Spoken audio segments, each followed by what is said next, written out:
forthwith,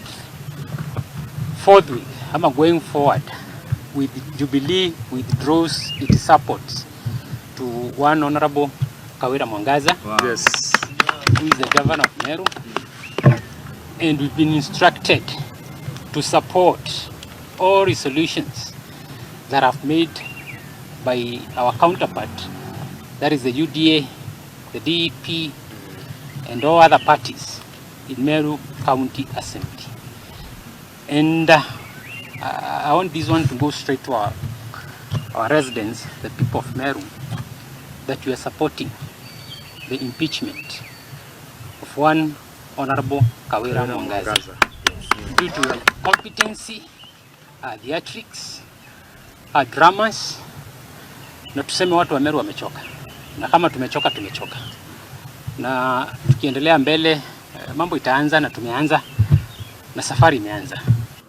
Hata sisi wenyewe ambao hatuko huko bunge tuna support hiyo impeachment. Kama kungekuwa na pahali ya mjumbe kutoka Nairobi kuweka sahihi, wote wangeweka. Senator angeweka.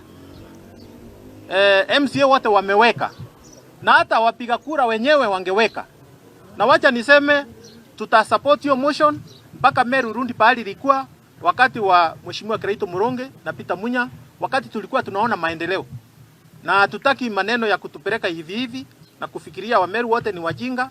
Lazima turekebishe. Kazi yetu ni ya kurekebisha. Kwa hiyo KAWIRA Mwangaza, nafikiri wakati wako umekwisha. Umeshindwa na hii kazi ulipewa na wananchi. Na hata ukijaribu kuleta ile malilio niliona ukileta njana ukilala kwa kanisa, hiyo haitakusaidia. Sababu hapa sio Mungu alikuwa amekutuma kushindwa na hii kazi.